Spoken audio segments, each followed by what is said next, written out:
I should be like you, Mavis.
Well, hello there.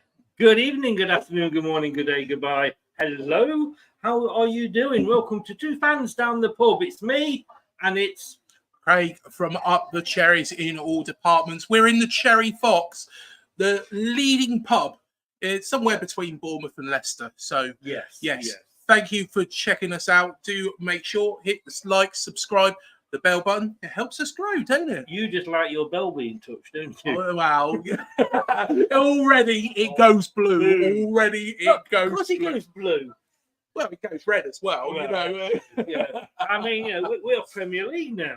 Well, exactly. We're both are, mate. Yes. We are both are. Yes. And the thing is there's a team that plays in white where, you know, I can't, you know, who aren't Premier League as yet. And well, who might that be? Is it are they Yorkshire by any chance? They're Yorkshire, yeah, they're from Yorkshire. I can't think of a big club from Yorkshire, but I can't think of one. Rotherham, that's it. Rotherham. They play in red, though. Yeah, they do play in red. Oh, no, they're in Lancashire. Yeah. Huddersfield?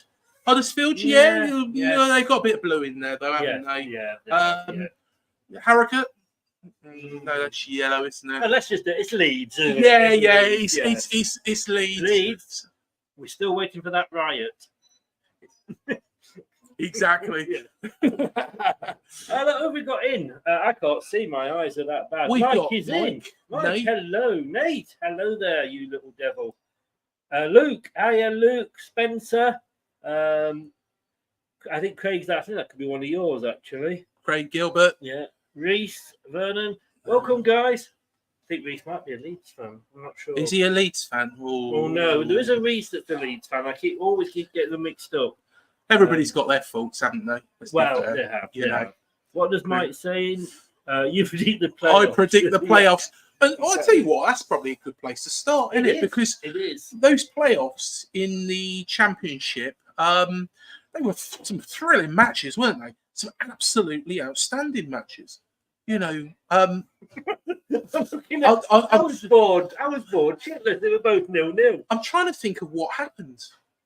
Well, Leeds couldn't score against Norwich, and Norwich, who I saw dominated the game. Yes. So I thought, shall I stop in and watch Leeds versus Norwich, or shall I go out and spend some time with my beautiful daughter? I went out and spent time with my beautiful daughter. Leeds and Norwich didn't appeal to me. Yeah. No, I didn't watch the second one at all because I was out. But 2 0-0s. I mean, tonight it is literally a one-game shootout now.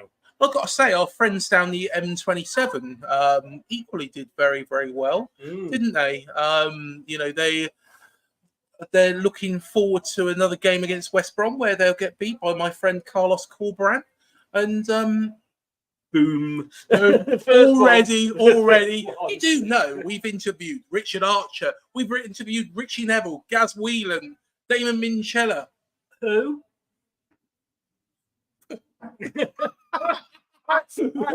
Muzzy, is it? Take your Richard, whatever he was called, and raise you a Muzzy, is it? Muzzy. That sounds like a euphemism, doesn't it? You know. Well, kind of. I'll raise my Muzzy to you. You know. Look, I interviewed Dave Bartram yesterday. It doesn't get any bigger than that. Wow. You've absolutely no idea. No. The vacant expression. Yes. Just on the face was just like, what? That's your normal look. Well, it is. Yes. It is. The lead singer was Shawaddy Waddy. Shawaddy Waddy. In fact, we talked for 20. The interview was only supposed to be like 45 minutes. But before we even started the interview, we talked for 25 minutes about football because he's a season ticket holder at Leicester. I went, yes. So they're supposed to be talking to you about the band's tour for the radio show. Better get on with it then, haven't we? Better get on with it. Yes. But, so, no, it is both 0-0s. I mean, my final was a Norwich-Southampton final. Yep. I basically am not having a horse at the race. I don't give a shit who comes up, but I'd like it to be Southampton. And I'm sorry, I know that hurts you, but I'd like it to be Southampton purely because it's down the road and I can get a ticket. Yeah, but I want to see Ryan Fraser's tears. I want to see Ryan Fraser crying. I get that. You know, yes. I understand. You've got that sort of, I mean, you remind me of Coventry were in there. I mean, like last year, I wet myself. I should have. Well, I hope not. They do have treatments for that. I don't know, but I hadn't fitted my catheter properly.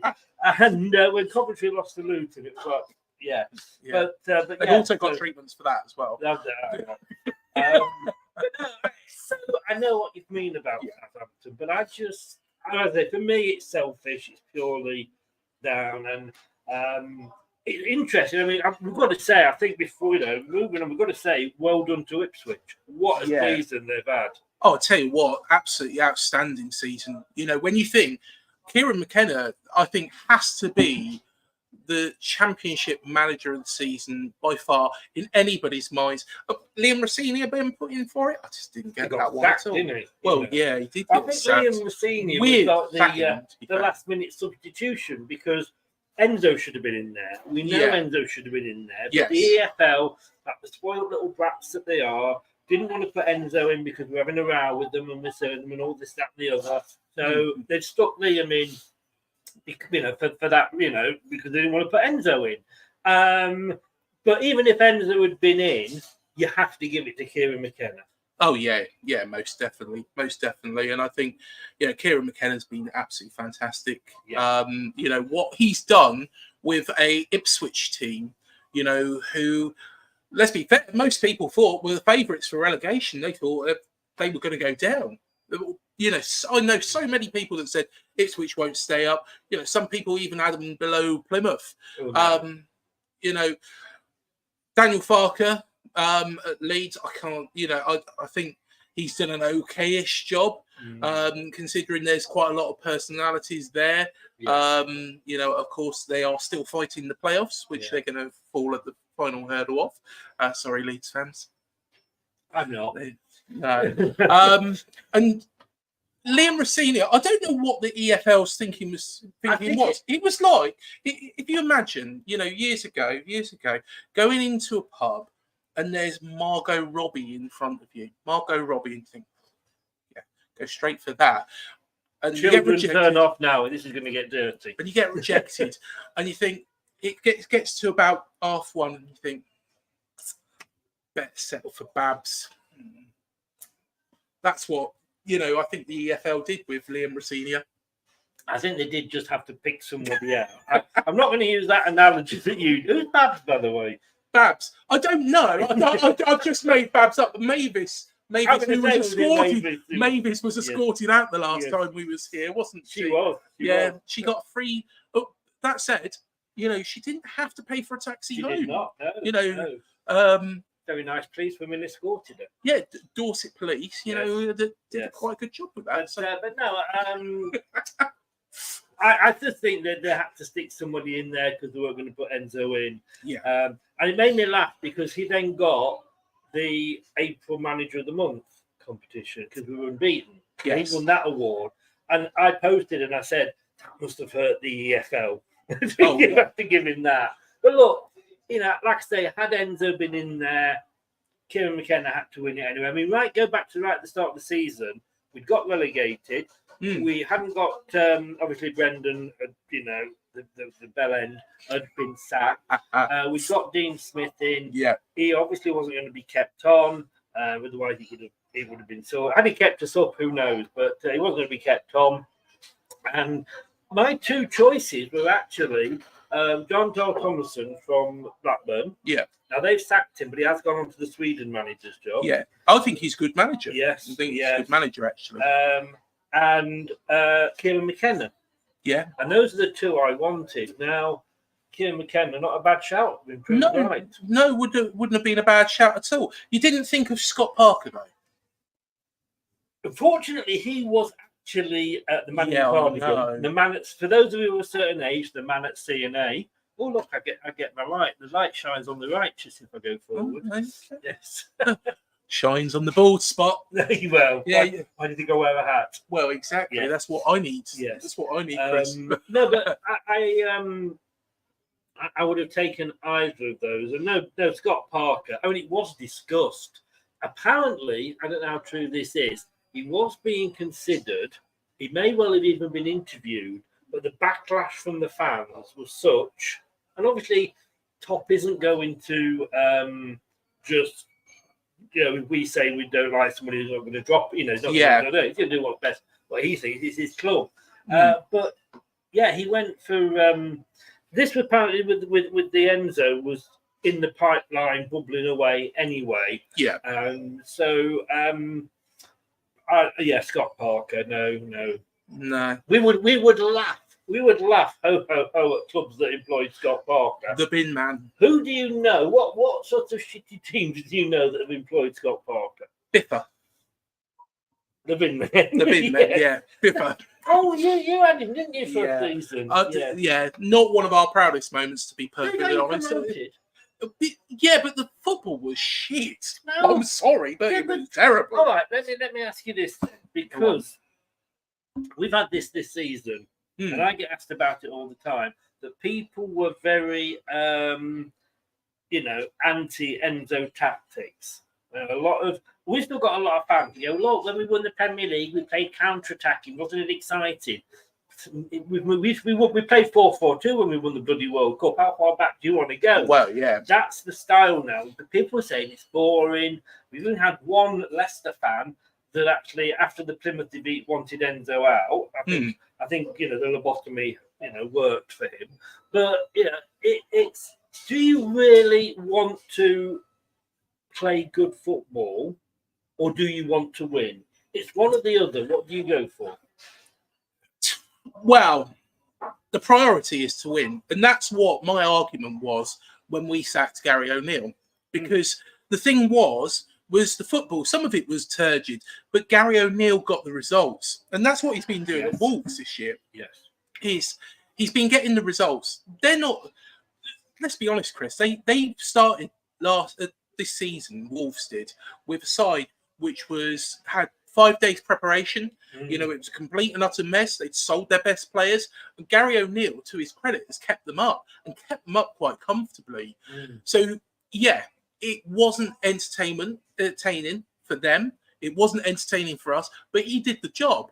Now, the thing is Iraola, and I said this, and, you know, I know some Bournemouth fans are going to go, oh, for fuck's sake, here he goes again.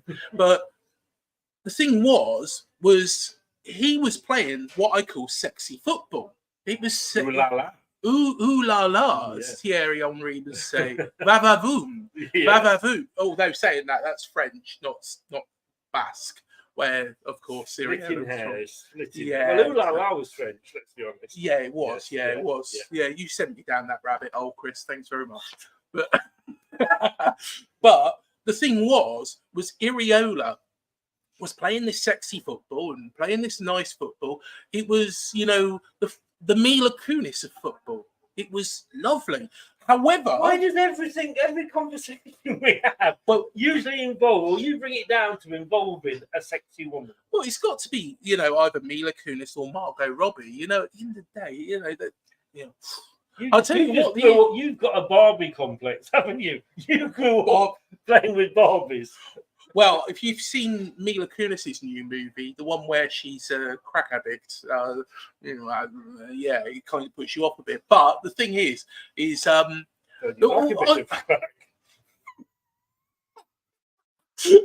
gone downhill. It's gone downhill. Oh, sorry, guys. Within 16 minutes, we've discussed Mila Kunis's crack on this show. But we will get barred. Yeah, we will get barred. Yes. We do chat shit. Get barred. But the thing is that I think, you know, we was playing this lovely football, but it was ineffective. You know, when we went to Everton and got beat 3-0, oh, jeez, honestly, it was awful. And Everton weren't good that day. They were crap. What day are they good? Well, to be honest, they did play well against Liverpool. I've got to be honest, but, you know, that's probably the only time they have played well. You know, Everton have been toilet. As Max likes to say, they are the turd that cannot be flushed. He's not fond of Everton. I don't mind Everton. Bit of a floater.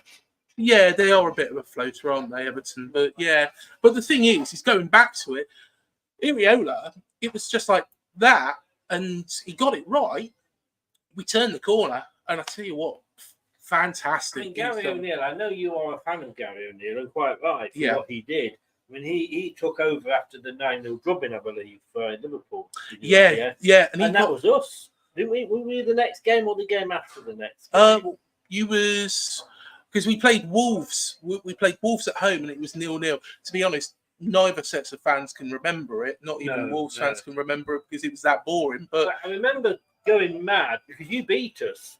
Yeah, and, we did. We had this so-called bell end that was a superb... He won the FA Cup. Yes, I know, but look, whatever we say, I mean, am I appreciative of Brendan Rodgers? Yes, I am. Entitled. But, no, I'm turning into a Man United fan. Yes.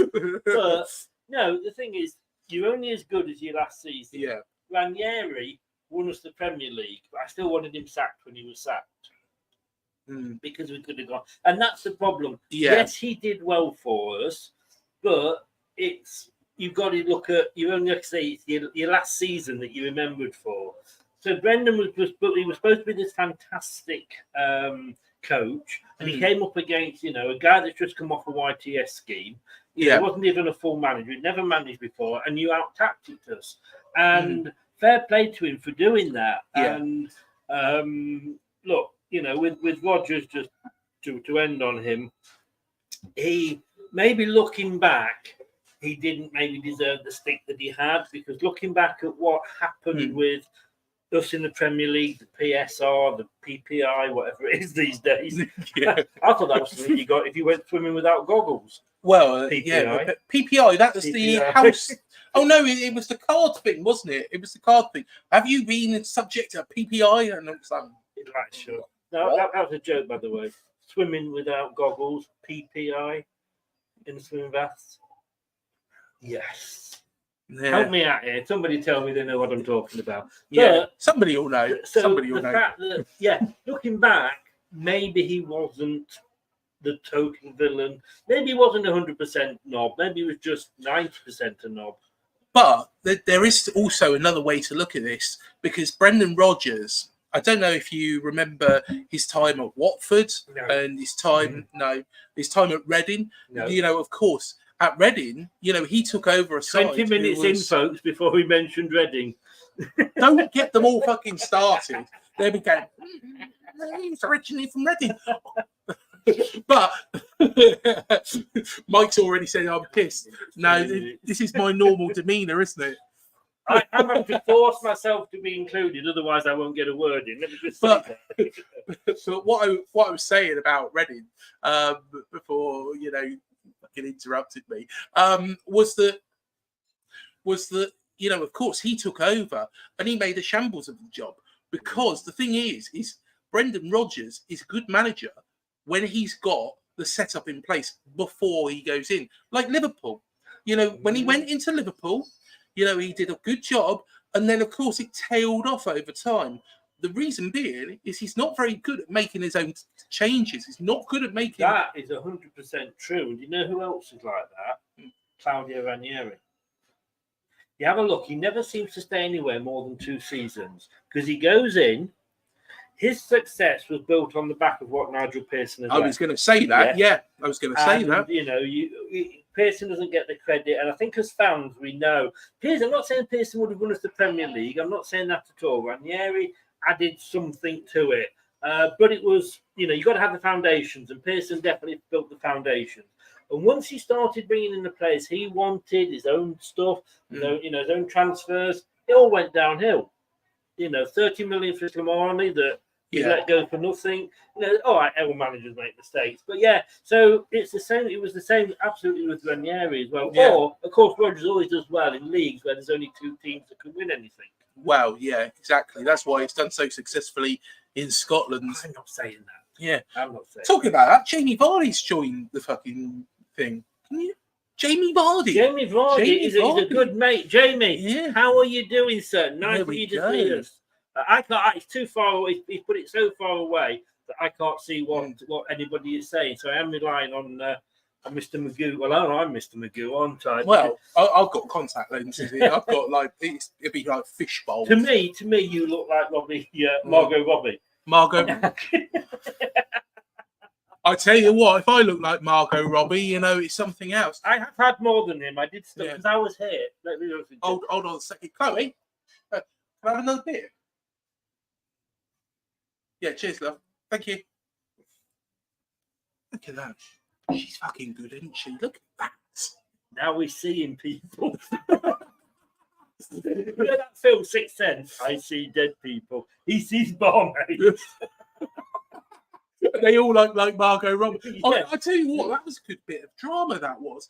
If Ryan Reynolds wants to sign me up to play his part in the next film, they can. I think we could do.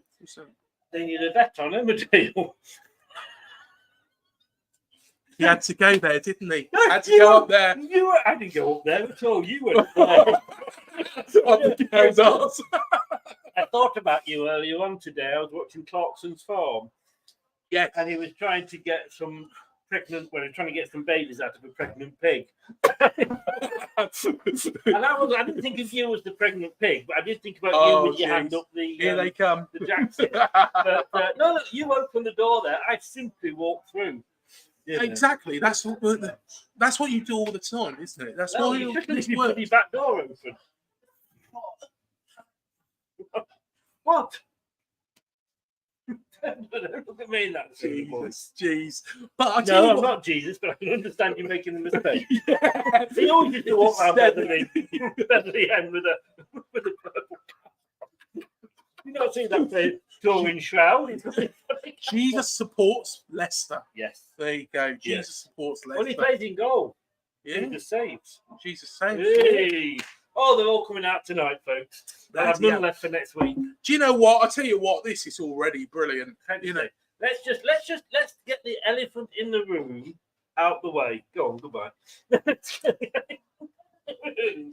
Out the way. I can't say much. I'm glad to see you've got your Plymouth Argyle top on. Plymouth. Oh no! This is a thing of beauty. This is a thing of beauty. No, that might be. It's not the one that's wearing it. But let's just say, look, shift that away. There I was. I was thinking, there's Brad Pitt, yeah, or more like armpits. But, No, just quickly look. We're back, guys. We're back. Did you miss us? Did you save that from the last time? I did. You did, yeah. There we go. There we are. Oh look, I can't afford to go behind flags all the time. Although we haven't got a Premier League Champions one. No, that's true. We quite like one. Iriola. I'll tell you what, though. Signed a new contract. I've got to say, well done. Yes. Best points tally ever for Bournemouth in the Premier League. And there was me back in October saying about Jesse Marsh. Well, he's gone to Canada, hasn't he? He's the Canadian manager. He's going to be at the World Cup. Is he? Yeah. Oh, according to Douglas. Hello, Douglas, if you're watching. According to Doug, yeah, he's manager of the Canadian national football team. Well, there you go. There we are. To be honest, there was me going on about Jesse Marsh and thinking, wow, Jesse, because we couldn't get resolved. I thought Jesse Marsh with his his talk about the offensive, the defensive. What was it when they... more like Hitler than Jesse Marsh? Something more like That was not an American by any stretch of the imagination. Jeez. mixing up the Führer with Jesse Marsh. I think there's a bit of polar opposites there, to be fair. Yeah. But you know what? I do like a balanced diet. Who are you? Oh, no. Can I just say, guys, that I actually started early because I was here at 6 o'clock ready to set up. Somebody turns up at 20 to 7. I was driving around the car park trying to work out why, the council haven't sorted out their bloody ticket machines. Yet I do pay for it. That is not the red light district.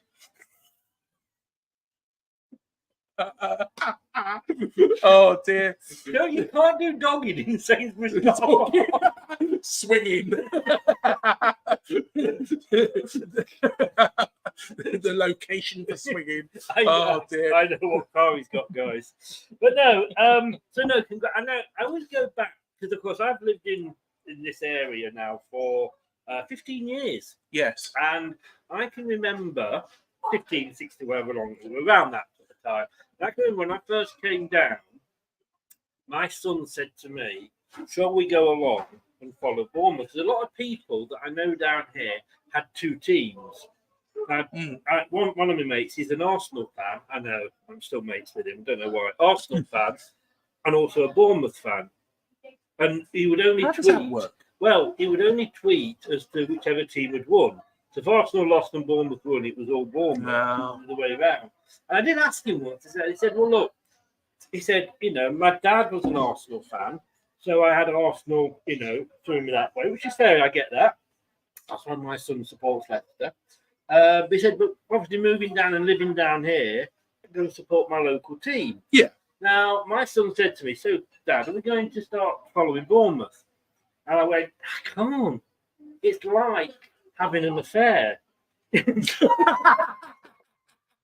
No, it's like going out and having an affair with another woman. I said, I can't do it. So, in fairness, I did support, and I did support Poole Town. I used to work for Poole Town as well. Did you? Yes, I was a steward. Where did I all go? All Peter, all Michael McIntyre then. You was a steward. Steward at Poole Town. At Poole Town. That would have been odd. Well, no. We did have a couple of handbags, but no, it was actually proper non-league football. I stood behind the goal. I'd only been there a couple of times. I wasn't working for them at that time. And this guy was effing and blinding next to me. And I went, getting a bit upset, mate.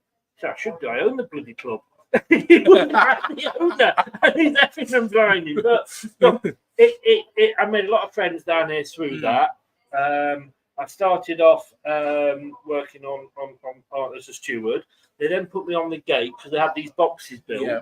And I thought, I'm not stupid. During the winter, it's pissing down with rain. I'm still in the box with the turnstiles, taking money, and I'm dry, and everybody else is piss wet through. I thought, I'm not. Do you want to do this? Or yes, I bloody do. So no, That sounds like something from porno more than anything. Yeah. We always used to play Bournemouth as a pre-season friendly. Yeah. You know. But no, but I remember Bournemouth were in such dire straits at the time. Yes. You were minus, was it 27 or something ridiculous? Minus 17. 17. Minus 17. And I can smell food. And you had players outside the pavilion at Bournemouth with buckets collecting money to try and keep the club going. Yeah. And it's something I have followed because I do follow the teams where I've lived or where I have worked. So like Blackpool, Burnley, Bolton. But I don't support them, but I follow them. Exciting places. On all the Bs, you've noticed. Yeah. I didn't make it to Bradford. I went from Blackpool to Blackburn to Burnley to Bolton to Bury. But I stopped in, I didn't go over to Yorkshire. I couldn't. And had my jabs. No, exactly. But no, I followed the Bournemouth story. It was an amazing, absolutely unbelievable story. And I think when you got promoted to the Premier League, it was like, wow. And obviously Eddie Howard taking you from saving you all the way up to the top league. Yeah.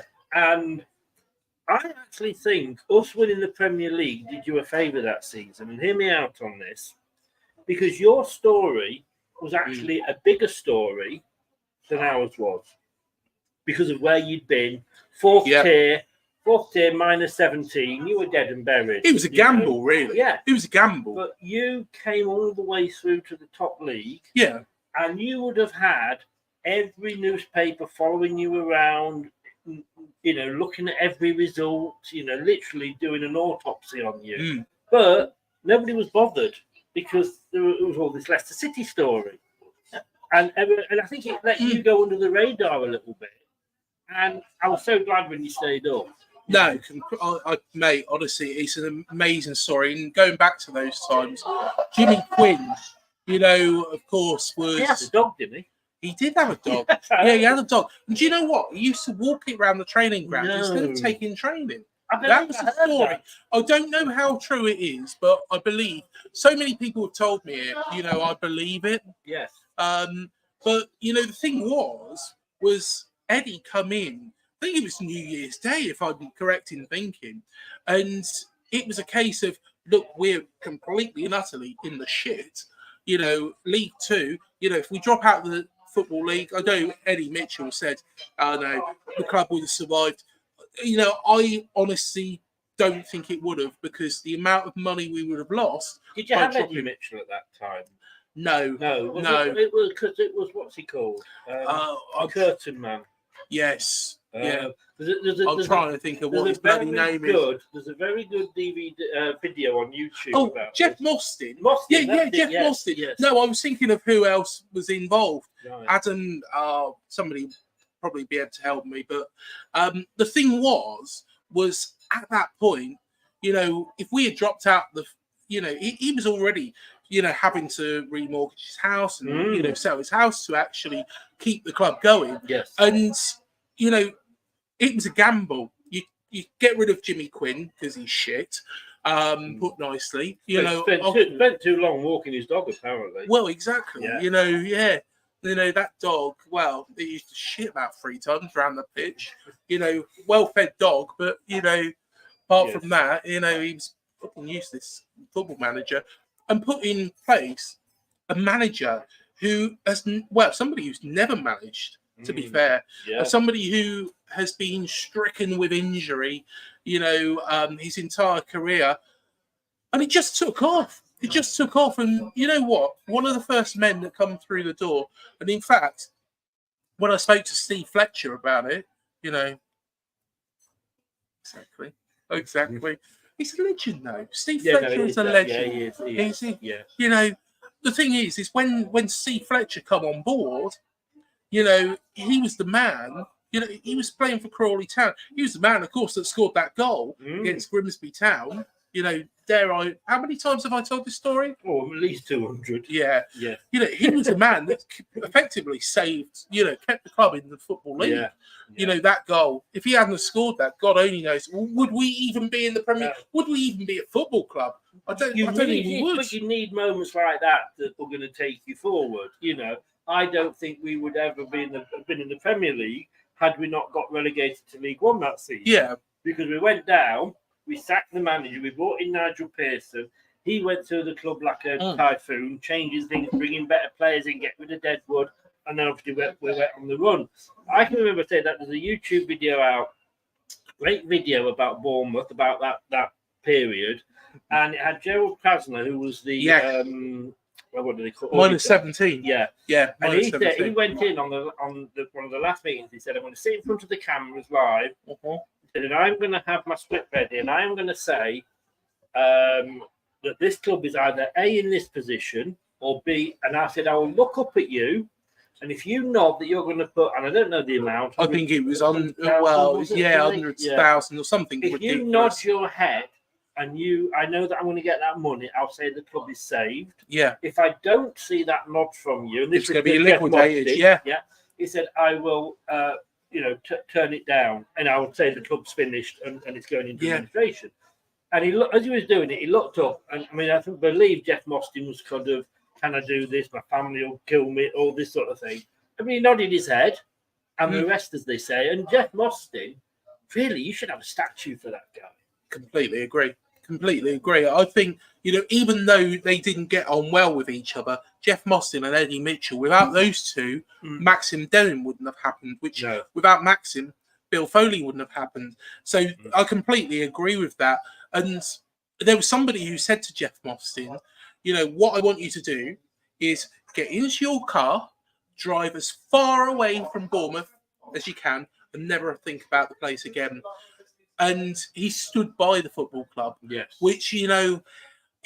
It was a lot of his own money, wasn't it, that he put in? To be honest, he sold his house. And there's some people that say, he's got it all back. But then again, he deserves to get it all back. No guarantee at all. To be honest, the club, if we hadn't gone on this, crazy rise, he probably wouldn't have got any of it back. If we hadn't even got into the Championship, I don't think he would have got a fraction of it back.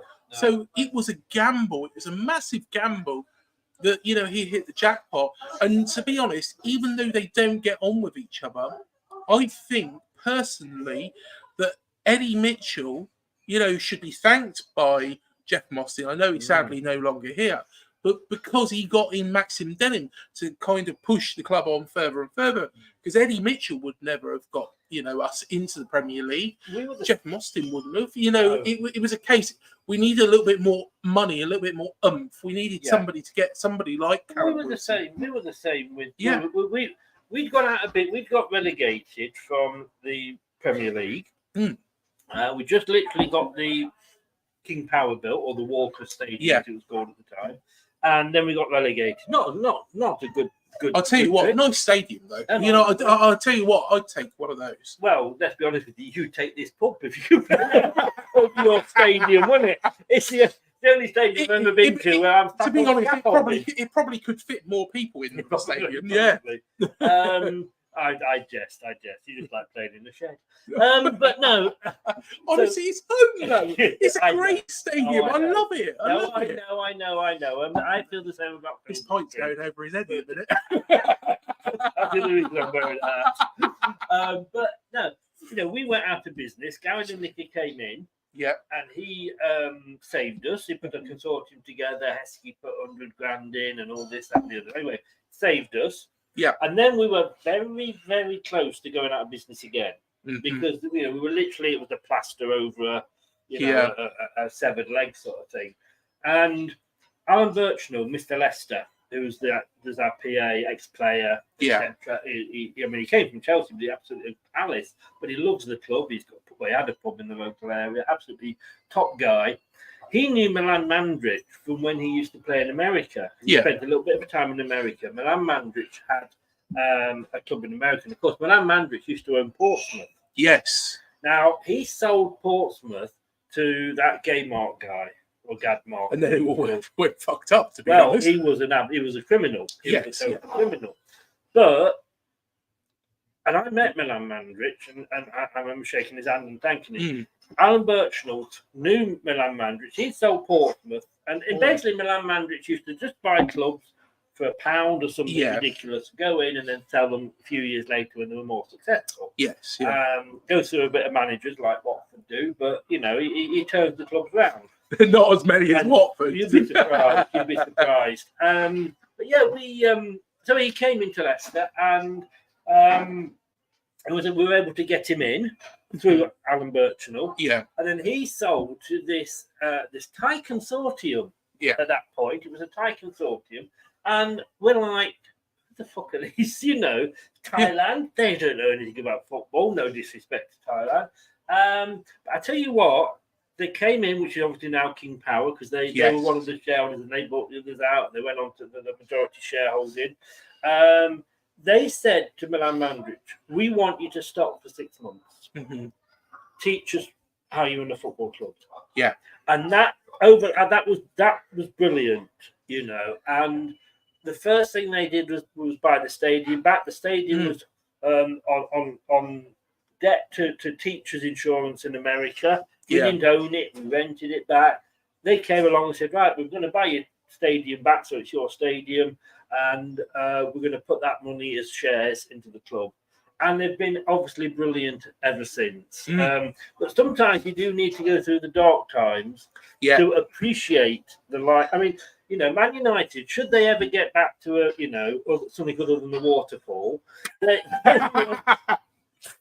I watched Match of the Day too. Did you? It was like flooding. It was flooding. We were stood there, and I think you've got a bloody studio. Use it. The ITV have had the Championship programme, which is the worst football show on God's given earth, and wherever they are covering the main match, they're talking pitch side for the whole show. Yeah. Right, sod off, get yourself a studio. Do you know what I mean? I thought, no, we're back next season. I'll watch Match of the Day. And they were coming live from Old Trafford, presenting Match of the Day too. And there was like, it's like they stood behind Niagara Falls. You know what I mean? There's just water coming down. But if Man United now, it's like when they first started winning things under Alex Ferguson. Yeah. And I'd have to say that, we do take the piss out of Man United fans, and rightly so. But a lot of Man United fans haven't known anything other than success. They don't remember the pre-Ferguson days. Because pre-Ferguson, they were the Tottenham Hotspur of the day. Liverpool were dominant. Yeah. Man United won the odd cup here and there. All right, that's more than Tottenham. But, that's. So when they started winning things, yes, it was like unbelievable. And I think you have to go through those bad times to appreciate the good. I think if they were to win anything again, don't know when that might be, but I think they would appreciate it more now. Yeah, I think so. And I think that's why we've appreciated this season, all the fans that remember it, remember that season do. Yeah. The thing was that season, I didn't think that the club was going to survive. I didn't think that the club, and then all of a sudden the following season we got promoted out of that division. That was only because Eddie Howe did well. He was shrewd, he was clever. Free transfers, loans. We couldn't sign anybody for a period of time. So what he did, how that feels at the moment. Well, the thing was it's a remarkable job. It's a remarkable job that he did, and then of course he went to Burnley, come back. A lot of people say his wife didn't like it in Burnley and things like that. But... Can I be honest with you? I don't blame her. I lived in Burnley for 20 years. I don't blame her at all. To be honest, I know that when I did Cherry Abroad, I said, Andy Hodgson said it's the creme de la creme of the UK. The king of shopping TV. The creme de la creme of the UK is Burnley. Get that. Creme de la creme. The creme de la creme of the UK. It's bloody... it's on par with fucking Swindon. Yes. No. It makes Swindon look good. Believe you me. It makes Swindon look like Marbella. It's not the creme de la creme. It's cream that's gone off and passed itself by day. No, I mean, don't get me wrong. The nicest people. Yes, they are. Yeah, they are lovely, lovely people. Hello, Dan. But no, they are. And I, like I say, I've worked all over the Northwest. I came from Leicester originally. They are the nicest locals. And I say that, nothing against Bournemouth, but probably with so many Bournemouth locals are not from Bournemouth originally. It's like I've lived here 15 years, but I'm not a local. No, they're very local people from local shops, you know. Exactly, local shops. Yes. Local shops. But no, I mean, I've got to be honest with you. We came, me and my family came from Bournemouth down to this part of the country. Yeah. No way would I want to go back the other way. I mean, excuse me, I don't blame. Had one too many, haven't you? It's good job it came up that end, don't you? You know? The other end, I might have followed through. It'd be like Man United Stadium. You're fucking flooding out. Oops. Oh, I need a drink. But no, if you've lived down here, as the UK goes, if I had to sort of, and obviously I do live down here, this is a lovely part of the country. So I don't blame him in coming back. He will be a future England manager. Sorry, he will be. Fan, he will be. You know. And do you know what? I wouldn't be surprised.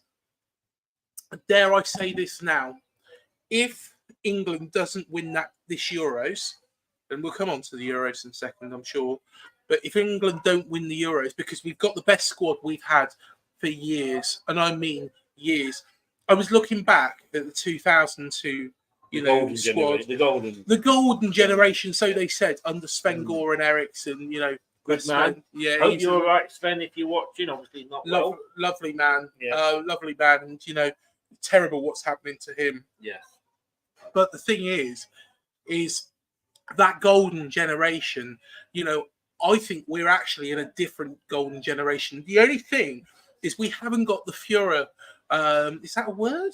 I don't know. We're about to hit that. We haven't got not Führer. Führer. See, this is where pronunciation isn't my key. Pronunciation. Oh no, isn't my key. My key. Shall we start again? So basically, what I'm trying to say is that we have not got as much media attention on this England squad as the golden age. We have it. You talk. So that's basically what I was saying. There is a word, I try and play Wordle on a daily basis. The word you're looking for. Do you know what? I play Wordle on Twitter on a daily basis. I remember you when you had a live. Bit of a side with Step here, but I play Wordle on a daily basis. A side with Step with you. And I play Wordle. Listen to him. I play Wordle. Don't do that. What? Who plays words? Come on. But 5-letter words. It's not exactly hard, is it? But I play Wordle with somebody who's got a streak of 444 days without getting one wrong. I can't get up to fucking 4. Why would you want to? Well, it's like a Monday morning, motivation thing that just goes through the week. And you think, before, sat there in bed, you just sat there, F. Wait, but if you had a wife who you got excited, who was interested in sex, F, U, C. But there I am. And I always start. Do you know what? I start, and one day it's going to come up. You say that to the missus a lot. I come up with the word audio. Audio. Now, audio is a great word because it's got so many letters. It's got A, it's got U, it's got I, and it's got O in it. Now, the thing is that should be, that should be a great word. But, of course, it doesn't work. And I'm useless at Wordle, and that's why I can't. But where were we? We were going on to England. We was going on to. Wake me up when you're back on football. We was going. We was going on to the England squad, and the thing is the England squads is I think we've got the best England squad that we've had for years and years and years and years, as long as I can remember. If Southgate doesn't win this Euros, I think he'll be gone. You know, it won't be his decision. Can I just say something? Go on. Before you make yourself look a total fool, although I may be wrong and make myself look a total fool. Southgate's contract runs out after the Euros, and he said he's going anyway. I missed that bit. I mean, he may be convinced. If we win it, he may be convinced to stay. What, to the World Cup? Yeah, I don't get. All joking aside, now I think that World Cup. I'll say this now, and somebody can capture this when it doesn't fucking happen, probably. But I'd say this: that World Cup, we will win that World Cup. We will win that World Cup 100%. Bloody hell, you got vodka in that, mate? No, we will, honestly, we will win that World Cup. We'll win that World Cup. Right. In the US, Canada, and Mexico. And Jesse Marsh is talking about offensive, defensive, and the red zone. The red zone. That's what, have you ever seen that? Where he was talking about, you know, he was on Sky Sports and he has no idea what this guy is talking and he was like, they come into the red zone. We have to defend the red zone. And I was thinking, what the fuck's the red zone? You know, this isn't bloody. I think both of us had a lucky escape. We dodged the bullet somewhat, didn't we, when we missed? But there was me calling for him and saying, well, actually, he might get results because Iriola couldn't. What do you? Are you surprised? Good job, I'm not Bill Foley, isn't it? It is. But I've got look. While we're talking England, I do think Eddie Howe will take over. Yes. Whether that is after the Euros, I have a feeling it will be. Yep. I mean, whether he said he was going to leave, whether he will or not, let's see how we do at the Euros. Let's be honest with you, we were that close to winning the last Euros. You know, when you look at even that golden generation, it's always down to penalties 9 times out of 10. You know, and Euro 96, we were a pubic hair away from, you know, Gaza getting that ball in the back of the net. So, but what is wrong with Southgate? Everybody seems to hate Southgate. I don't hate him, but I think he's got the best England squad for years. Yeah, and he'll persist with Henderson. You know, Henderson should not be going to this Euros. You know, if he takes Henderson, I'm sorry, but that is a ridiculous move because, you know, Henderson sold out. You know, he could have played for Bournemouth. He could have played for Fulham. He could have played for somebody over here. Or he could have played, you know, he could have gone straight to Ajax. Now, that would have made sense. And I think he would have got his time. But instead, he chose the money to go to Saudi Arabia, which is a shit league. Would you not? Whenever we leave a job, as normal human beings, not footballers, whenever we leave a job, it's one of 3 reasons. We're sacked. Yeah. Or we've moved on because we can, you know, and get promotion and get money. Yeah. One of those 2 reasons. So why shouldn't footballers do the same? You've got a very good point. Thank you very much, Doug. Thank you, Doug. You are a gentleman, sir. Well done. He's become a member again. Has he become a member? Yeah. Well, he was a member before. Well done, Doug. He was a member before, but he's renewed. You are a gentleman, sir. We'll have your babies. Well, I tell you what, that would be a creation, wouldn't it? That would be a show, wouldn't it? That would be a show in itself, albeit, you know, very strange sort of show. Two fans down the pregnancy unit. But look, let's do that. I have left. Where's this going? I have no idea. Good evening, Doug. I have left many jobs. I'm 60 odd years old, 63. I've left many jobs in my time. And the main reason that I leave my jobs was for promotion. And if it's promotion, it's more money. Yeah. Now, a footballer, we all know they don't play on past they're sort of made, let's say 45, unless you're Jamie Vardy, you put permanently 90. But you know, so you've got a short career.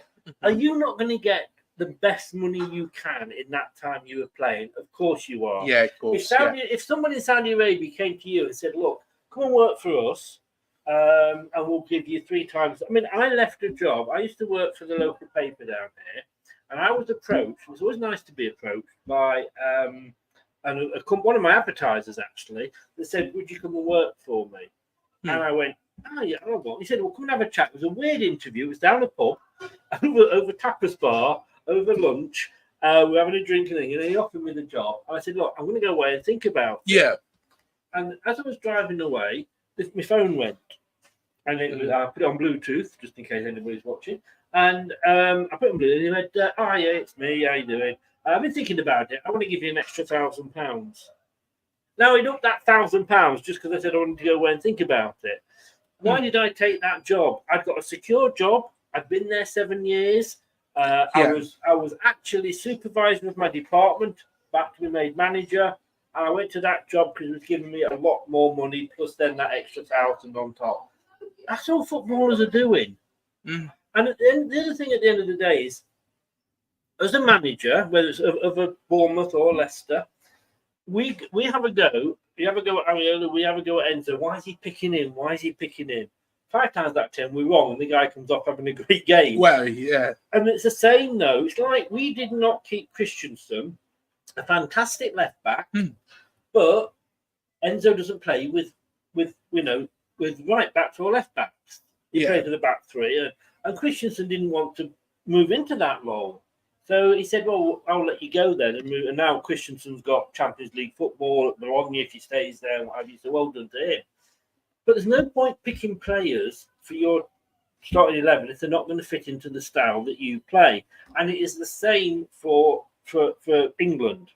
Goalkeeper possibly, striker possibly. But apart from that, you've got to pick the players that fit into your squad, fit into your formation and your style of play. Yeah. No matter how good player A is for his team, if he is playing in a position that you do not have, you don't pick him.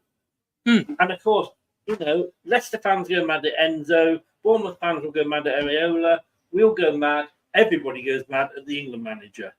Yeah. No, completely. And that's the thing, you've got to trust the England manager. And he has got us, my God, he's got us to a semi-final of a World Cup. With the best squad. He's got us to the... With the best squad we've ever had. Best squad, yes. Yeah. But does that not mean that other countries might have their best squad? I think if Eddie have... No, to be honest, I think this is going to be a weak Euros. I think, personally, this is a weak Euros. Where, I think that, let's be honest, Germany... subpar. Spain, subpar. France, I don't think they're as strong as they were. I think that we've got a good chance of winning this. It could be like the Eurovision. Switzerland come from nowhere and win it. Well, exactly. Although, Eurovision. Let's not go there. Well, yeah, let's not go there. That is a minefield of. Well, at this moment in time, it is an absolute minefield. But no, I just think we are saying this is our best ever team. It's like we go to the World Cup with our best ever team. Is our best ever team even close to Brazilians' best ever team? No, it doesn't come within the yardstick of it. No. So it's all right saying this is our golden generation. We've got the best ever team. But, if we're not, we've got to think about what other countries are doing as well. And people don't, it gets me annoyed when people go, Southgate's rubbish, blah, blah. Southgate's done better than any manager other than Sir Alf Ramsey. And Sir Alf Ramsey didn't get qualified for the 74 bloody World Cup. Set him off now. You have. But no, honestly, I can't see how Henderson could go. I can't see how he could go. And the thing is, Saudi Arabia. Yeah, but why did he go to Saudi Arabia? Because they paid him lots of money. Yeah, but the league, the players, can you imagine? Why did Rodney Marsh go and play in the first ever American Super League? Why did George Best go and play in the first ever American Super League? To improve the level. Oh, no, they didn't. They went because they were offered lots of money. Beckham's another one. Pele, if you watch... but I'm on about the first lot of American football. Yeah, right? Because they tried it, it failed, and then they brought it back. But you had the likes of Pele, Beckenbauer, Alan Birchnell. Yeah. They all went to America. Cosmos, wasn't it? Yeah. Well, that was one of the teams. But they didn't go because they thought we can do great things and change football. They went because they were given a bloody big wage. Yeah. And I'm sorry, I'm the same. If a player is playing well in the Championship, why shouldn't he be in the England squad? I completely agree with that. So if you're saying that you completely agree with that, It doesn't matter what country they're playing in or whatever. But the Championship's a better league than the Saudi league. Okay. It's like turning round and saying, right, Patson Daka, what did them right up here? Patson Daka, right, goes to play up. What park should we call it? Victoria Rec. You know, like there's a park. Yeah. You know, we'll just call it Victoria Recreation Ground. Yes. And there's a Sunday League game coming. And there's Patson Daka, walks in with his little bag. There's his boots, all that. Says, that's playing today. You know, at the end of the day, the standard that he's playing up against, you can't then turn around and say, yeah, he should be in the Leicester team. Because the standard he's playing up against is shit. And basically, that's what I'm saying. Yes, and I get what you're saying, but he does that for Zambia.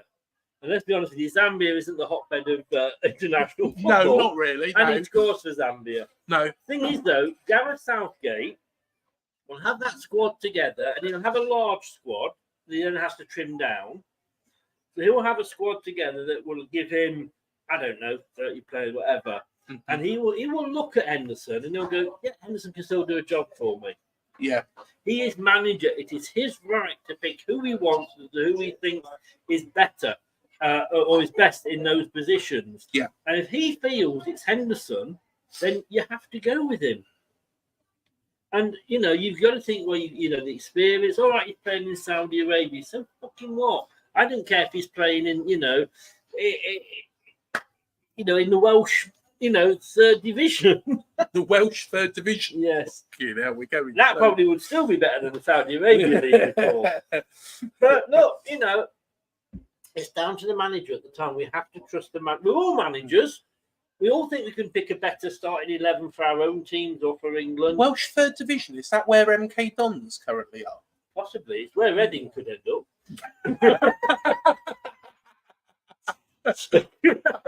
No, how cheeky to bring Patson Daka into the conversation. Piss off my dad now. He's just like, fucking hell. Hello, Dad. Get him off. Who's that silly sod in the burgundy cap? You press my button, mate. You don't press my button and not get away with it. But no, that's all I'm saying. He is manager. He chooses. Yes. And there's no point picking players that are not going to, he doesn't believe in. Do you remember that year when Ericsson took over, who's that young lad? Went from Southampton to Arsenal. Striker. And he never really played up to his full potential. You know what I mean, don't you? Yeah. And he took him to the World Cup, South Africa, I think it was. Took him to the World Cup. No, it wasn't South. Or was it South Africa? No. You mean Theo Walcott? Yes, Theo Walcott. It wasn't South Africa, but the first time he took Believe Theo it or not, Walcott, I'll tell you what. There's a bit of a side. Tell me. You don't tell me he had a dog. No, Theo Walcott, I played against his brother years ago. So I was playing for a team called Pearly Jubilee. And Theo Walcott's brother is called Ashley. And I played against them. Yeah, we did get humped, 4-1. Yeah, it wouldn't be off the game if you're doing that. Well, he was playing for AFC Newbury. If you do the searching, you'll be able to actually find, Theo Walcott actually played for them as well. But the thing is Theo Walcott's brother was just as fucking good as him, really. In terms of quality. Although saying that, let's be fair, I don't think I am the equivalent of, think of players that Theo Walcott played against. Not equivalent. Lampard? Yeah, I'm not really Frank Lampard, am I? No. Or Steven Gerrard. No. I'm more. You're more of a Jesse Marsh. Did he ever play a game? I presume he did at some point. Yeah, yes. Or did he just talk about the soccer? Or did he just talk about the red zone? Probably.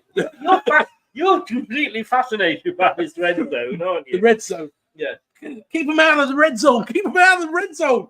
That's what Leeds United. That's what Leeds United. That sort of team in Yorkshire. What was she called? That's what the waitress. Chloe. Have another one. Cheers. Thank you. She's very quick. Very, very polite. She is. Yeah, I do like. Thanks, Chloe. Thank you.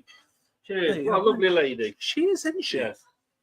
If you'd have been here on time, you'd have got a third in, but you're only on your second. I tell you what, you know, Chloe. Oh, she's ignoring me now. Don't blame her. Who doesn't ignore But yeah, as you were saying. I can't remember. What was I saying? I can't remember. Henderson. Henderson. Not the no, Theatre World Cup. That was what we were talking about. Yes. Sven took him to one of the World. It wasn't Africa because that was the Italian guy. That was Fabio. Capello. Yeah, it was. Yeah. So it was before that. He took Theo Walcott. Never played him in the whole tournament. Yeah. And took him for the experience. Now, you know, that could have been taken by somebody that he could have played and maybe could have come on and changed the game. I don't know. But look, you go with the manager. They decide who they want, who they don't want. They will stand or fall by their decisions. If they fall, they get sacked. But Southgate, like I say, third in the World in a World Cup. Was it second? Quarterfinals, then semi-finals, finals of the Euros, which we went out. We should have won that. It was, you know. To be honest, we should have. You know, if we had scored against France, that penalty that Harry Kane missed. Yeah. To be honest, I wouldn't blame him. I don't blame him at all. But you know, if we. Well, to be honest, he has kind of taken the Spurs lurgy with him, hasn't he? Really? Well, the other thing, of course, is James Maddison left Leicester to go to Spurs to win trophies. Harry Winks came from Spurs to Leicester to resurrect his career and ended up winning one. I know. It's probably the first thing he won. He probably thought, this is good. You know, there's winning feeling you get when you leave Spurs and come to Leicester. But, but then again, you know, Harry Kane's just kind of taken it to Germany with him, hasn't he? He has.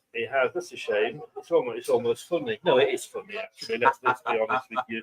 But let's talk Premier League, because we're back. Yes. We're back. And I have to say, I haven't missed it. I've absolutely loved Championship football. Want to know where we're going with this? VAR. Oh, you do? Yes, indeed. Yes. Now, if we... Daka, your favourite player. Yeah. Daka, second goal against... We were 1-0 up against Leeds. Daka's second goal was disallowed for offside. Yeah. That would have made us 2-0 up. We'd have gone on and won that game. Yeah. It was ruled for offside. We didn't. And we lost the game with 2 late goals. And obviously we lost, you know, we were 17 points clear at the time. That would have been us. But there was no VAR, because VAR would have given us that goal. Yeah. VAR would have said, no, that goal's onside, you can have it. But the linesman said, no, it was offside. I don't care. You know, I know we've still gone up, but I do not care, because it's football. We didn't have to wait 20 minutes while they put lines, crossing lines and playing Wordle or whatever it was with the lines and the crosses. And the referees in this division, the number of times I have gone when I've been doing my watch-alongs, that's a foul. And I'm looking at it thinking, no, it fucking wasn't. It was a Premier League foul.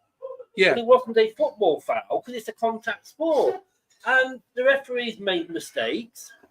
And somebody said to me not so long ago that, I said referees' mistakes even out over the period. It's human. You accept that it's human. I was one of the ones that was shouting for VAR, but you accept that, you know, it is, they are going to make mistakes and it does even out. Somebody said, yes, but VAR evens out. I said, but VAR shouldn't fucking well even out. VAR should be getting it right 100%. Yeah, completely agree. And this is the problem, is the consistency. What's it again you played? Where it went on, it was like a...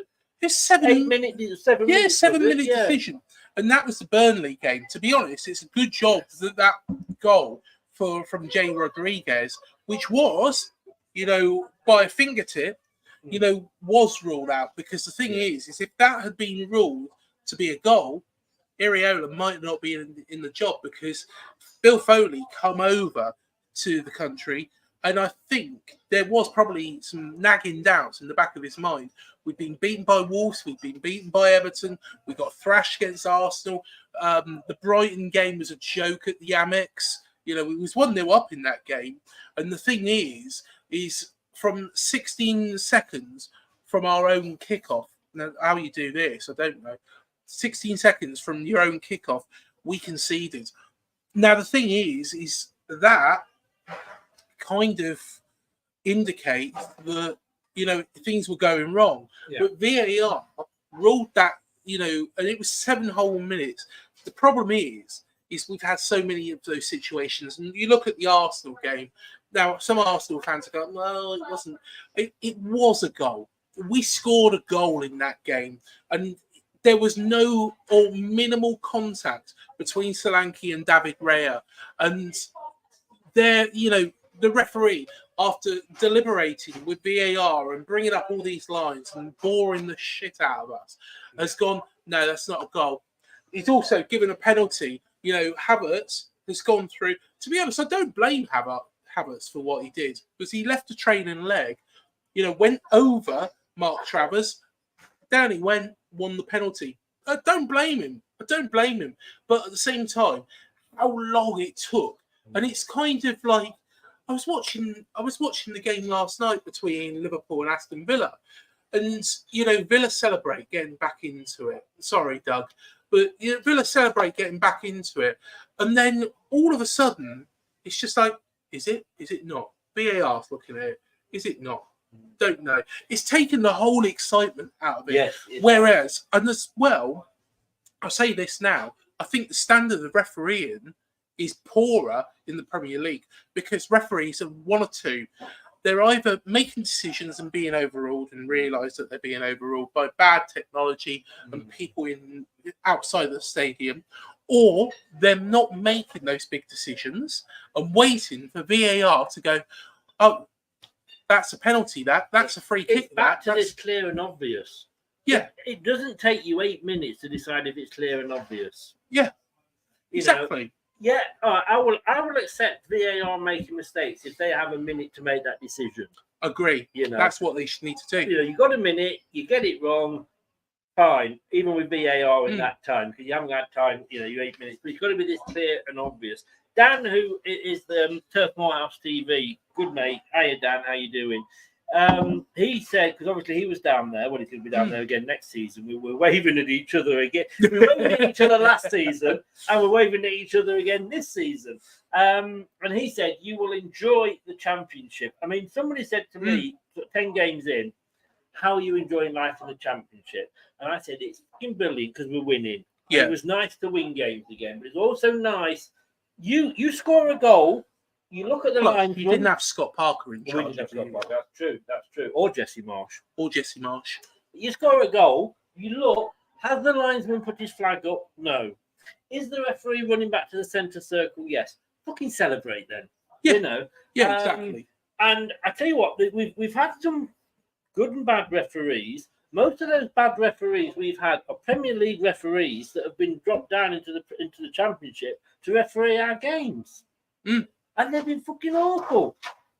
But you know, no, I'm gonna say I've enjoyed it. I wouldn't say no. I mean, I spoke to a Southampton fan, Jack from Matchday Vlogs, and he was saying, so we obviously played each other recently and we beat them, but he was saying that if we've got to have another season in the Championship, it isn't the end of the world. It's great football. Jack, it will be the end of the world for Ryan Fraser because he'll bugger off and do nothing. Oh, we have to get that in. But yeah, I'm pleased to be back. I'm glad to be back, as you can see from the flag. But I am going to miss the Championship. It's been great. I mean, we played 8 games in a month in April. Pretty ridiculous, but it wasn't that different when we were doing well in the Premier League. What we've got to remember is, and I've been saying this all season, look at Burnley. They actually ended up on 101 points, 4 points more than we did this season. They've come straight back down. Yes. All right, they've maybe got more players on loan. You know, our main loanee we have to buy now because they've gone up. That was in the deal, Fatawu. But you know, we we've got to be careful that we're not going to go back into the Premier League and go straight back to how we were under Rodgers when we were finishing fifth and what have you. Give me 17th now, mate. Yeah, I'll bite your hand off. I think as well, you know, what you've got to also be able to do, and this is Burnley's biggest problem, is they didn't adapt. No. They didn't adapt. But they and had to a lot be of fair, good players, didn't they? Because they had a lot of loans they couldn't keep. Yeah, they didn't adapt though, and you know, Company has got it right, but right at the end, too late. So I think, you know, with regards to Burnley, they should stand by Vincent Company. I think they will. Yeah. Well, I don't know, because the old Burnley would do, because they've got the new owners as well. Yeah. The old Burnley would. I mean, they still, when they got relegated, they've been in Europe and then got relegated, stood by Sean Dyche, and he brought them straight back up again. Yeah. I think they should with Vincent Company. Look, when I said earlier, if you remember, that I wanted John Dale Tomlinson or Kieran McKenna. I had no idea. I mean, Enzo Maresca, I mean, he was the best thing that could have happened to the club, in as much as 6 days before he walked through our door, he was holding the Premier League, the Champions League trophy aloft. Yeah. And he was Pep's number 2. And we were also, and then it kind of, hang on, who is he? What's he won? Yes, he's won the Premier League under-18s or whatever it was with Manchester City, but he went to Parma as manager. How long was it? 13 games he was there, and they sacked him. I know they made the mistake, you know. Yeah. But you suddenly start to think that then. And certain clubs, you have to look at these things as a long-term project. What Vincent Company has taken to Burnley, I believe, and I'm not a Burnley fan. I follow them, like I say, but I don't know the ins and outs. We only know our own clubs really well. But it's a plan. It's a long-term plan. Yes. And it's the same with Leicester. You know, we've got the facilities there to be, again, long-term stays in the Premier League. Whether we will or not, time will tell. But you have to, even if Enzo struggles next season, and he probably won't change his style because he hasn't done it all this season, but that style is probably better adapted, in fairness, to the Premier League anyway. You have to stick with your managers. You have to give them, just because they go down, you know. So let's, you know, Burnley, they get relegated, they go down, and the manager comes in. He goes, "Oh, I don't like you. You don't fit into my style." Because like when Enzo came in, all right, a lot of our players were totally out of contract anyway, so they got rid of all the deadwood. But like the likes of Christensen and Sumari didn't fit into his plan, so he let them go. So we're going to start all over again. Are Burnley going to start all over again? Wasted all that money bringing in players for Company to fit his style of play, bringing a new manager who doesn't play the same way, doesn't get on with the players, so brings in all his own players. It's just more money. Yeah, exactly. Yeah, exactly. I completely agree. But the good news is, if you win at the weekend, you could go above Man United, I believe. Doug was telling me that. I know, with their flooded stadium. Yeah. Man United have been poor this year. And do you remember when they signed Eric Ten Hag? They nicknamed him Eric 11 Hog. Do they now call him Eric 2.5 Hog? Honestly, hi Mike, how you doing? I just think they've been very, very poor. They deserve a lot better. The players, you know, Marcus Rashford has let them down. You know, they were very, very lucky, you know, to even get the point they did when they were at Dean Court. We should have beaten them. You know, I'm disappointed we didn't. But at the same time, you know, they should be beating us home and away. They should be beating us home and away. Man United are a side who should be at the very, very top of their game. But I think, you know, success breeds expectations. It has. Let's be honest with you. Like him or love him, you've got to respect Sir Alex Ferguson. Yes, and what he did. Definitely. Like I say, pre-Alex Ferguson, Man United were no better than Tottenham Hotspur are now. You know, flattering to deceive, won the odd cup every now and again, and that was it. Alex Ferguson, wow, what he did at Man United will never be. He's the best, and shoot me down for saying this, but he's the best manager any club has ever had. You know. Oh yeah, definitely. Success there. Yeah. But how do you follow him? You know, it's No, normally you say Brendan Rodgers. There was a time when he was being linked with Man United. I know there was, wasn't there? Barcelona, you know. Now he's being linked with Celtic. Well, he's at Celtic. Well, yeah, you know. But no, it's you know, you want to be the manager that follows the manager that follows. You know, I mean, David Moyes wasn't given long enough. You know. No, I completely agree with you on that. David Moyes, I think, would have made success at that job. You know what Ferguson did is back in 2013, he looked at that side and he thought, I've got an aging side. I don't know if I'll be able to keep this up. And that's when he chose to walk away. Yeah. Arsene Wenger chose to carry on. And that's why, you know, he went the last couple of seasons at Arsenal, well, quite some time, really, actually, when you look at it, you know, went some time without winning a single thing. Yes. So, still are. Well, apart from the odd FA Cup. Well, you never know. Are Spurs, you know, doing... Who won the Championship most recently, Leicester or Arsenal? Yourselves. Because we did. We did, 2016. Yeah. Yes. Yeah. Apparently, buried inside the Emirates Stadium. Oh, I thought you meant the Championship. I was going to say. No, when was the last time Arsenal were in the fucking second Premier League. But if you Google Emirates Stadium, you know how they have when you Google Map it, they have those like things that pop up, like like Julie's hairdresser and all this. And Beryl's massage parlour. Beryl's massage. That's where Chris is going. Hello, Beryl. Get a discount. Get a discount. Oh, there we go. That's what he did say. But there actually was a thing on the Emirates Stadium. It said Arsenal time capsule. I've seen that time capsule the other day. Yeah, I saw that time capsule the other day when I was on Arsenal TV. Very interesting actually. AFTV.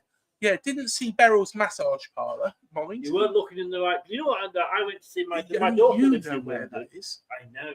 And she's asked me to keep it a secret because I get a special discount, you see. So, you know, buy one, get one free. Or is it Sofo? Suck one, get one free. One of them. Where has this show gone? This show started at the bottom and it's never really risen, has it? No. You know that feeling, don't you?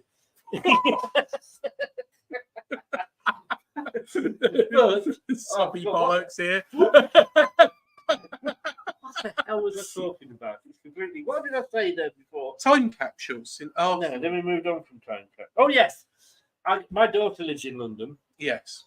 And her boyfriend, who she lives with, therefore I'm presuming will at some point become my son-in-law, is an Arsenal fan. Fair enough. Despite that, he's a really nice guy. And we went the other day, we were to see Mamma Mia in London. Everybody that follows me knows I'm an ABBA fan. And it was great that one of the underground stations we got off at was Tottenham Court Road. And I had to take a picture of him stood underneath the Tottenham Court Road sign. Chris, it could be worse though. Could it? He could be a fan of I can't remember what they're called. Some Yorkshire club. They play in white. Yeah. It could be in Yorkshire. York City? No, that's not the one. Not Rotherham. We've covered that one off. Doncaster Rovers? No. Begin with an L. Begin with an L. L. Yes. I did Leek. No, that's going a bit too far. It's similar to that. Yeah. Similar to the last letter. And plus, weren't they beaten by some team in Cambridgeshire? What was that team called? Oh, Histon. Yeah, Histon. Yeah. Yes. Yeah. I did say to my daughter, I said to both my daughters, I said, I will not judge your boyfriends. It's not for me to judge your boyfriend. I'm not going out with them. You are. I said, I just don't come back with a drug addict, someone whose face is covered in tattoos and has got a bloody, you know, one of those earrings or anything through everything, things, you know, piercings all over your body, or they're a Leeds fan. Those are the 4 conditions that I put on there. Well, she's ticked all the boxes. She has. Yes. No, Ali. Good evening, Ali. Probably not watching, but good evening, Ali. He's a great lad. He's a great lad, and much to my daughter's chagrin, we when we get together, we completely take over. She might as well not be there because we just end up talking football. All right, Mammy, you still there? Go put kettle on, love. Get in the kitchen. Oh, that's upset half the audience. Yeah. Oh dear. Oh dear. They're all tapping at the moment on Twitter. Yes. Cancelling. Cancel. Yeah. Oh, I'll tell you what. We've done an hour and 25 minutes. My God, I didn't know you could go that long. I spoke to your wife, and she said, you'll be lucky to get 10 minutes out of it.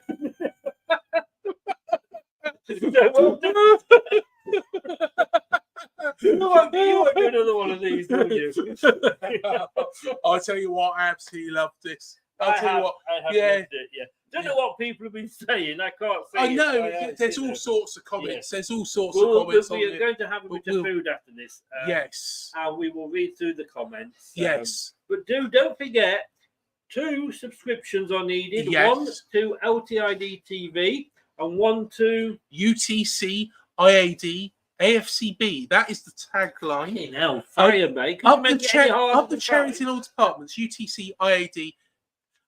Also, if you haven't realised, we've interviewed Richard Archer from Hard Five.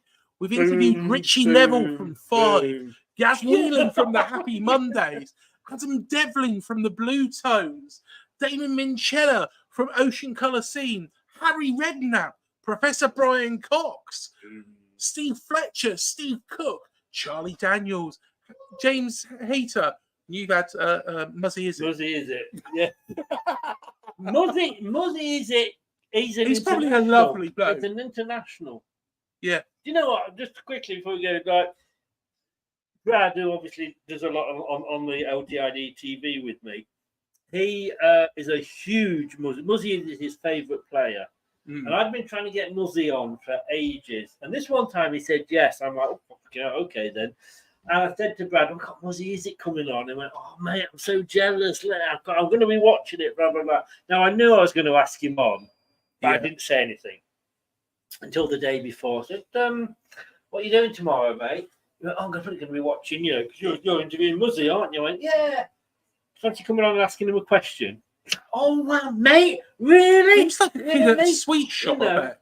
And, Brad. It was. And the thing was, because I knew what I was doing, allegedly. Before I brought Brad on, I did a Jim will fix it moment where I said, I've had a letter. Oh, do you don't ever want to do one of them? No, bloody hell. No. I've had a letter from a fan, Muzzy. I said, don't worry, and this say, Dear Chris, I am a Muzzy fan. Mom says I should stop stalking him, but I want to meet him and talk to that. Could you fix it for me to ask him a question? Brad was absolutely apoplectic. He went mad at me. Oh dear. Oh, but no, my Muzzy is well known. I've also had, if we are naming names, go on, because Jonathan Ross's brother on. Jonathan Ross. Jonathan Ross, the TV. Oh, yeah. Paul Ross, his brother. Paul Ross. There we are. Paul Ross. And his dog. You'd have loved that. Oh, yeah. Jimmy Quinn, I know, is not a big fan of the channel. So Is he not a comedian? Oh, that's Jimmy Cricket. Yeah. Jiminy Cricket, that's the thing from, what do you call it? And there's more. Pinocchio. And there's more. No, he's a comedian. I haven't interviewed Jiminy Cricket. He's a fucking cartoon. No, he's a comedian. What, Jiminy Cricket? Yeah, Jiminy Cricket. Jiminy Cricket. And there's more. That's the thing from Pinocchio when he goes.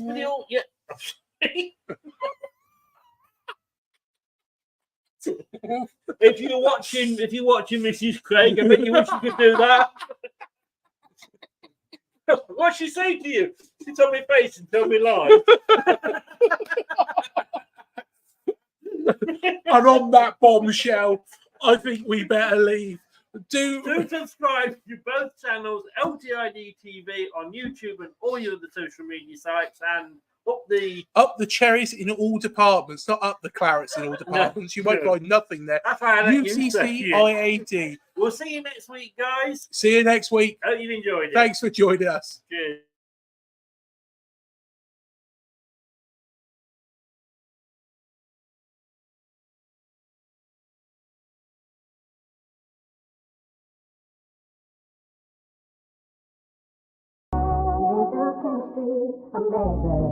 I should be like you, Melvin.